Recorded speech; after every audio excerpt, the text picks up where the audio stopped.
Hey guys, welcome to part 2 of my journey to greatness with Rixongile. Please enjoy. And then forensic science. I have always been so interested in forensics. I was looking at NCIS and stuff like that. Like it was very interesting for me. But with forensics, I also felt, I don't know, which this is so weird. Né? I always had a conviction that if I do forensic science, I'm gonna get a job.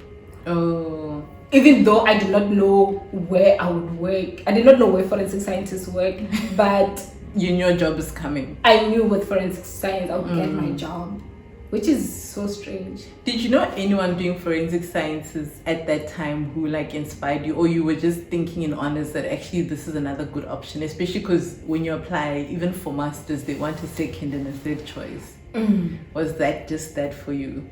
I didn't know anyone who was doing forensic science. I don't know. Honestly, You just found yourself there liking it. Yeah, there's something that drew me to it. You know, I liked it. I liked it. Like there was just something about forensics. I didn't know anyone who was doing it. I didn't know where I was gonna work, but I knew that I was going to enjoy it. I knew that I would get a job in forensics, and yeah, that's how I got to decide on applying on those things. I think what you're saying, what's important here is at least you knew there were 3 options, because even if you're confused, you must have options. You can't just be confused with no options. So you had your 3 options. You're saying either bioinformatics, you might or might not like it, you'll see ahead, you really like genetics, and you actually found forensic sciences to be very interesting. Then you applied at UCT. I think you applied at WITS also. No, I didn't apply for genetic Did counselling. I can't remember. I think you applied for genetic counselling. Yeah. But you only applied at UCT. I think I applied for your masters. For masters, I applied at UCT. I also applied at what's that other university? Rhodes. I applied at Rhodes again. Refresh your student number. Yeah. Okay. And then time came, you finished your 4th year, you had applied for these master's programs, you got accepted. I know you were accepted in forensics and genetic counselling. Were you accepted at bioinformatics? Yes. I just So want how to say did you choose? Sorry, Yeah. before you ask that question. Guys, now I've been confused. Like I know I can come here and talk about only the positive things. You know, I can just talk about the positive things and make my story look so beautiful, but in real life, you get confused. I've been confused because another thing, when I was in my honors, I did apply for undergrad. I did apply for medicine and I did apply for pharmacy as well. I applied for medicine at WITS and for pharmacy at WITS. They didn't take me because I remember I also had to write an NBT again. I did go right and performed worse than I did in the first one. And the first one. But then I applied for pharmacy, also had NMU, Nelson Mandela. Yeah. And they did take me for that. They took me for pharmacy at Nelson Mandela. And then I went to bioinformatics. They took me as well because there was a prof something. I remember, I forgot the name of that lady. She was also offering like a scholarship, which was great. And then I was accepted for forensic science. I was also accepted for genetic counselling. Yeah. So it's like what you had in matric reverse, because now you had options and they're all in front of you. But I must also put a disclaimer, which I didn't say when I did my interview, is I actually also applied for the GEMP for medicine because then I was told, oh, apply here. I didn't study for that thing. I knew from the beginning I'm not gonna pass that thing. I knew I didn't want to do it, but you know, certain family members, you just have to do certain things to just appease them and they keep quiet. So guys, I went and wrote GEMP. Hadn't you studied. Went to write? Yeah, wow. I didn't study for it because I knew that I don't want to do this, but I just had to write it so then I move on, because I knew I wanted to do genetic counselling. I think the difference between you and me is that at least by the time I got to 4th year and when I was told about a career, I was certain that this is the direction I'm going. I think conviction is very important. But I don't think I even had a choice in the fact that it was my passion. It was just a moment where you know, when someone tells you about something and you're like, this is exactly what I've been waiting for my whole entire life. So it wasn't even conviction. It wasn't like I was deciding whether or not I like it. The moment I knew, I felt that warm feeling in my heart that this is exactly what you should be doing with your life. I also wasn't sure what I was going to do. And I did apply for like 1 or 2 other masters just in case I didn't get into genetic counselling. And the moment I was accepted for genetic counselling, I didn't care. And I think I was offered an interview, but then I declined because I was accepted into genetic counselling. So that's the only difference. But people have different journeys. And I think that's what you're trying to highlight here, that you can still get somewhere. Even if you're not too sure, provided you always have options and you're doing something about it, which is something I shared in my previous thing, that you always need to do something. You can't just sit and say, I don't know what to do, and then you don't do anything. Exactly. But you didn't know, but you applied, right? I applied. One thing about me, I will apply. Me too. And then what was the final deciding factor that this is me, I'm doing forensics? Yo, guys. Except for the money. Or was that your deciding factor? Not even. I wouldn't say the money because I didn't know about forensics either. Yeah. You know, that was the most confusion time of my entire life. I would go without eating. I know, Risha. I spent those few weeks of you deciding with you, because I remember I was talking to you on WhatsApp and I'd be like, Risha, the decision. And we're just patiently waiting for Rixongile to make a decision, guys. I wouldn't eat, Malebo. Like, Why? I was stressed. Like, even right now, I can feel like that whole stress coming back. I took a plane. It was actually my first time taking a plane from Johannesburg to Cape Town without knowing what I wanted to do. It was so hard. You decided when you were in Cape Town? Yeah. When I decided to do forensic science, I had to go register. I was here. Oh, I remember you came and then you said 1 or 2 days and then, sure. I even had a meeting with one of the genetic counselors. Oh, that lady, God bless her life. She helped you. I spoke to her and she was so kind. You know what? Dr. Tina. Dr. Tina, yes. Oh, she's so nice. Yo, she is so nice. Yo, oh my goodness. That's how I talk about her, by the way. And she's still my PhD supervisor, but I think that's the person she is. She's really nice. Like, she was so kind. She was so helpful. For me, I think how I came to the decision was that I was frustrated with medical science because I did not know what I want. I did not know what the end product looked like for me. At the end of medical science, what am I going to do? And I did not want to feel the same way. And because of that, going through the journey was hard. And I did not want to feel the same way with genetic counseling. And I knew that I loved genetic counseling, but I did not want it to frustrate me.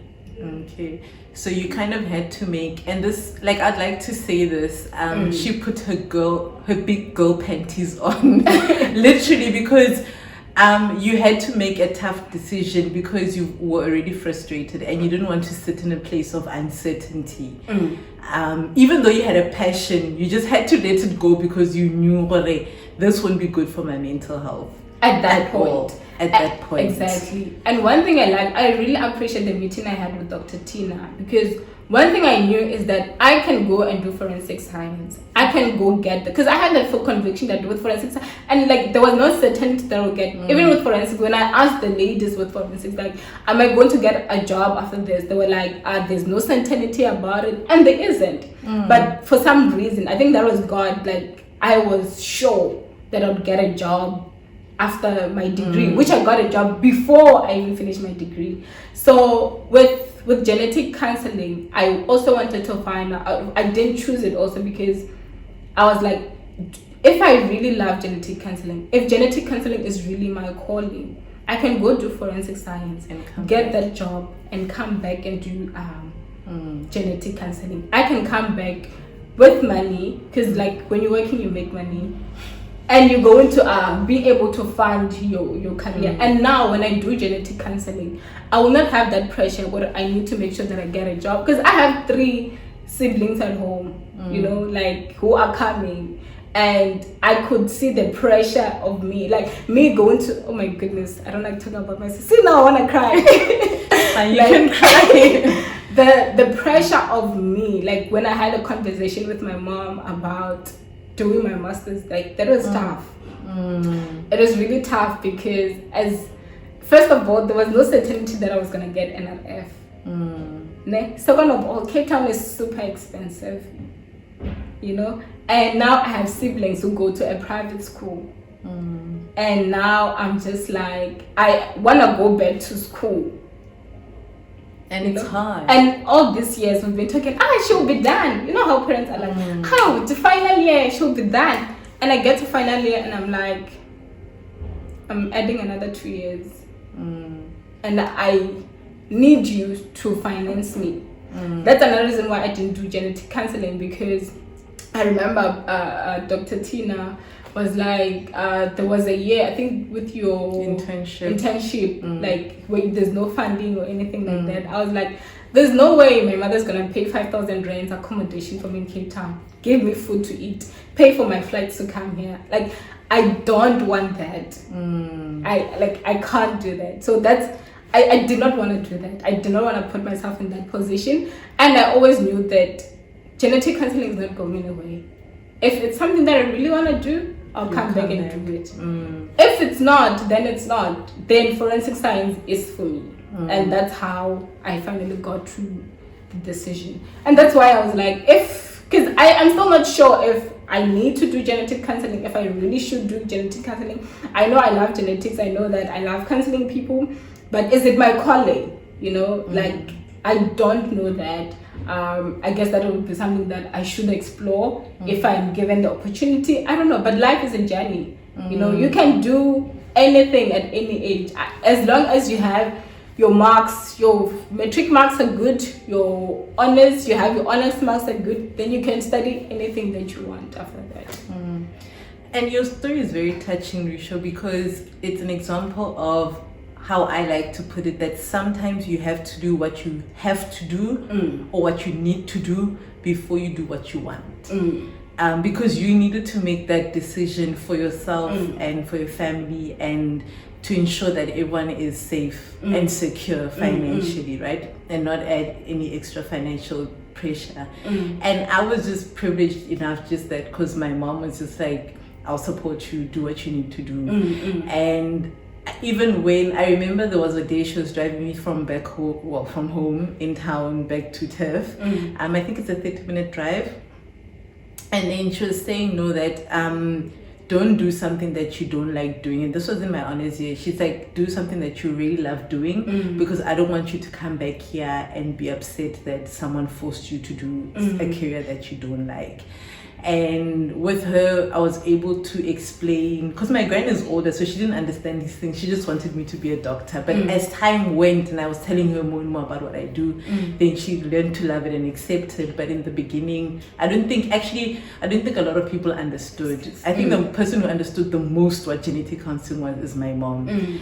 But she also took it upon herself to watch videos online about what is genetic counseling. She'd read articles and send them to me. But that talk I had with her in the car, she said to me, go do what you want to do, because now I don't want a person who's going to come back and say someone forced me to do 1, 2, 3, and then you are unhappy with your career, you know. And I think that was a blessing, but obviously circumstances are different for different people. And the fact that your mom was like, okay, go do another degree, eventually she accepted it, and then you're doing your thing. How was it for you? Because adapting, having a different reality of life, because when you leave University of Limpopo, anything else is a different reality. How was that for you now you're in forensic science? How did it go? I know you guys also have coursework like we do. Yo guys, I've been through the most. I just want to say this before I answer that. I was speaking to a colleague of mine the other day, and he was asking me if I would like to like further my studies. Like definitely, like I'd like to do my PhD one day. And he was like, wow, are you like a geek? You know? I'm like, I'm like, no. And then he's like, are you a hard worker? I'm like, I wouldn't call myself a hard worker. And I asked myself, but what is it about me, Vela? You know? And I was like, I think I have a huge tolerance for pain. Like, I know it sounds like... Trisha, why are you saying you have a huge tolerance because for pain? Forensics was hard. It was so hard. It was... And the adapting was something else as well. I was the only Black South African in my class. The people were different. Like, everyone in my class went to like Model C schools kind of vibes. I remember this one time I almost cried. We're in an anatomy class and we're doing like the bones of the hands, and there was this hand, I forgot, guys, I can't remember these bones here. Phalanges. They're not even phalanges, the ones here. Yes, by your knuckles. Yes, there's like about 10 bones here. Yeah. And there was another one, they were holding it like this, and then this looks like a scalp. I forgot the name. I think like a scalp or something. And everyone in class got it. And I was like, what is a scalp? I think it was a scalp or something. Can't remember. Like, what is that? You know, when everyone gets it in class with so much excitement, but you have no idea what that thing is. And I remember after class, I asked my friend, what is this? She's like, no, it's that thing where, guys, I don't know what it's called, I forgot. Where on a horse, people sit on top. So that's what it's called. And I was like, how do you guys even know that? And they were like, how don't you know that? And I realized I don't grow around horses. Like, I know nothing about horses. So it's like those kind of things, the language for me was different. Because now there's like even going shopping with my friends, they'll be like, no, like the food that they would talk about, like it was different. And I'm like, guys, do you find this food in Pick and Pay? They're like, yeah. Okay. So for you, it was everything. It wasn't just the culture. It's how certain things are expected to just be general knowledge, which they're not. They're known by people who went to elite private schools, and they would know certain things, and you wouldn't know them because you don't come from that background. And then it's food, but also I've learned Cape Townians also eat different-ish food from what people in Krugersdorp eat. So there's some food I learned here from people eating all the time.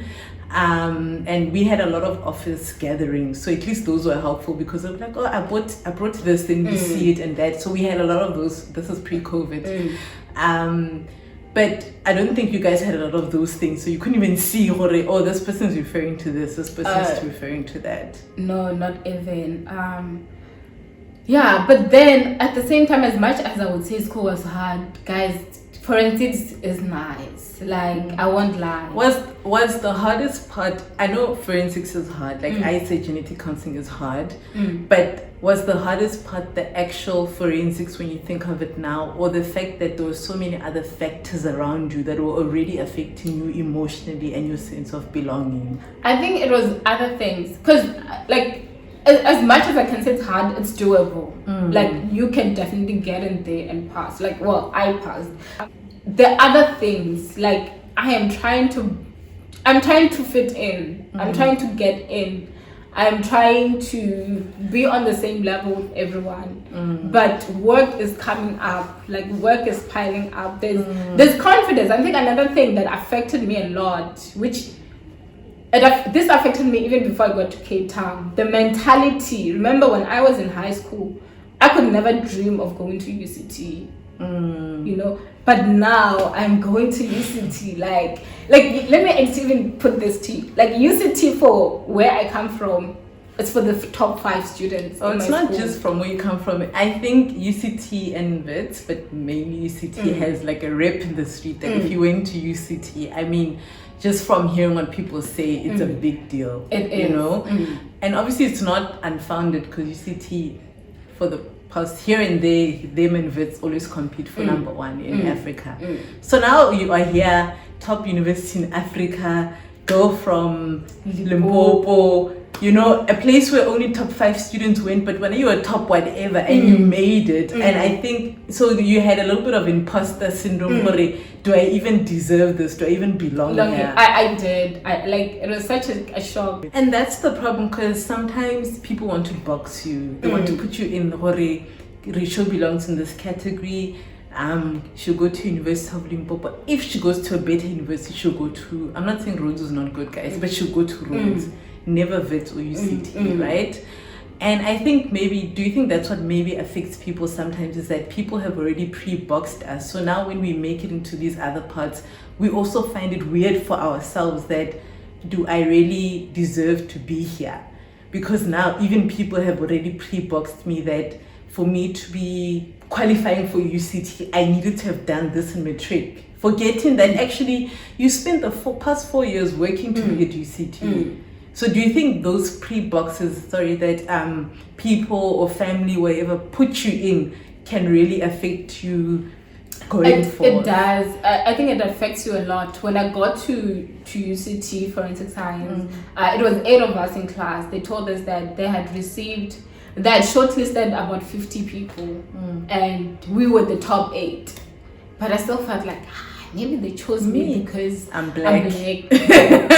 Black South African, because you had other people there. Yeah, exactly. So do you think, and how do you get out of that box? Because you were there, you really struggled with the difference in culture.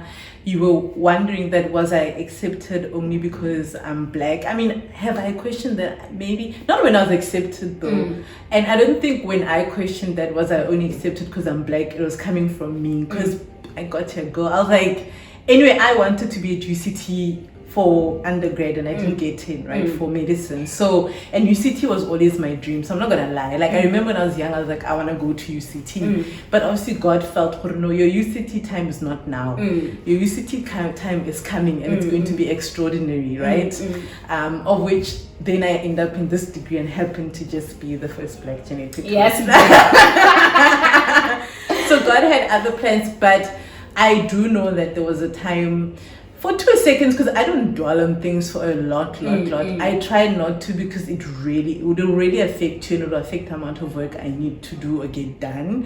So I try not to dwell on things, but I don't know what comment was made somewhere early in the days when I was already starting, and I don't remember who it was, but so it wasn't the supervisors. They've always been so nice. But then I said to myself and thought, was I only taken because I'm black? But I was like, anyway, even if I was taken because I'm black, of all the black people, I was the best. Exactly. And then I had to say to myself that, you know what, it is fine. Someone has to be the black person who's there. What my job is now is to do the best at it and make the most of it, so that when I'm finished, they're like, yay, that black child worked. Now we can see, or we can be open to having more black people. That's all then was in my head. But so for you, like, how did you get out of that space? I'm not sure if you're out of it completely, because I feel like you're constantly learning and growing, but how did you manage to get yourself out of that box of feeling, what is the word? Of feeling like you're in no man's land. You know, when there's a war, there's a place called no man's land, and I feel like that's where you felt like you were. How did you get out of it? God is amazing. I like you said, it's a journey, it's a continuing journey. So what happened for me was that I wanted to prove that I was good enough. And I studied, guys. I studied. I worked. And then an opportunity. So then I think I've shared this in my channel, where I have shared how I got my job. So now the post came out, I applied for the job, and I got the job. That for me was confirmation that I'm good enough. I was the first person in my class to get a job. And you were not even done with the degree. I was not even done. Guys, we should just left UCT one day. And I'll see her once in like 6 months. Because girl got a job. So I got that, like that for me. And you know, like where I work, it's one of the places where, as a forensic science student, that's where you would like to work. And getting a job there, it's like everything. Wow, you know. So that's how I get out of it. That's for me. That's like, if I get this, that means that I'm actually good enough. This is just, it boosted my confidence so much. Even when I like continued with school, I continued from a place of I am worthy, I am not struggling, I belong here, I can do this thing, you know, I'm good enough. And that's how I feel now. And like I see that so much, because even though I'd gotten a job, like it took me another year for me to complete my thesis. And after I got that degree, that's when I started my YouTube channel. That's where Rixongile started coming out. You know, because you needed to get out of the shell and exactly. show. Now I feel like I actually belong. I can actually dream bigger than this. You know, I can actually do anything that I set my mind into. And that's what's helping me. Like it's developing, it's growing. But I feel like for me that job was more than exactly. It was more than a job. It was something in me. Like it was soul healing. You know, like you got your healing, nah? But I'm sitting and thinking, what if someone at home actually constantly feels like they don't belong and they're not getting any form of reaffirmation or confirmation?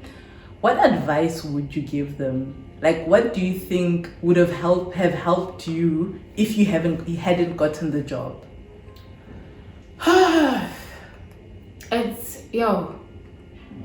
This is tough. And I think it's also unfair for me to say this, but then that's the one thing that's coming to my mind now. Work hard. That's the one thing that I want to tell you. Because another thing that is making you feel like you don't belong is probably because you're not performing as good. That good marks a confidence booster. Make sure that you work hard. If it means you just take care of yourself first, obviously, don't kill yourself, but make sure that you put an extra mile in your work, so that when your work is good, you're also going to feel good, you're also going to feel like you actually belong. Yeah. And I think another thing is, once you feel like you belong in class, it's nice to hang out with other classmates and that. But it's not a must if you're constantly feeling left out. You know, yes, you need to learn and explore different things in the world, but there's a difference between exploring and constantly feeling like you don't belong and they don't try to include you enough. So you can go to school, work there, and make other friends if the friends that are around you don't work. But what you're saying is valid though, that work hard. And another important thing which I learned during postgrad is if you are struggling, guys, don't sit there and die alone. You know, there's a saying, I'm not sure if I'm saying it properly, Mara, though, something like right? Which means, directly translated, guys, not English class, a child that does not cry will die in the baby carrier. So if you don't know that, if you don't say to your supervisors, I'm struggling with 1, 2, 3, 4, 5, you will never get help. And you'll be surprised by how much, if you ask someone to just help you, it will make a difference. And you don't even have to ask them face to face. Actually, I feel like emails work better, especially for postgraduate students. Send an email like, dear Prof. So we were discussing this topic on whatever. I'm really struggling. I really don't understand. May I please make an appointment with you to discuss it further, or what would you recommend? Because I think that will also help with boosting your confidence, because it shows that you want to be involved and you want to be, you want to put in effort and you want to learn. I think that's the important thing. Yeah, I just want to add something from what you're saying. I was blessed. The other ladies that I was doing my masters with, they helped me so much. They helped me a lot. But the one thing that I think would have helped me sooner was if I had seen a psychologist. Yeah, to help with your very serious imposter syndrome. To help with because I got to a point, yeah, it's another story for another day, but where I literally broke down in class, and then one of the the lecturers referred me to a psychologist, and I had my exams were actually coming up at that time. I don't think I would have passed my exams if I didn't go and cry, speak out my mind about how I feel. And I realized that another thing that I was lacking was planning, planning my things properly and focusing on my studies and things like that. Like, I would allow the things that are happening over me, like, to cloud my mind so much that I'm not concentrating on my books. But if that thing of everything that's around me was removed from my mind, I think I would have done like so much better. Hey guys, please don't go far because part 3 is on the way.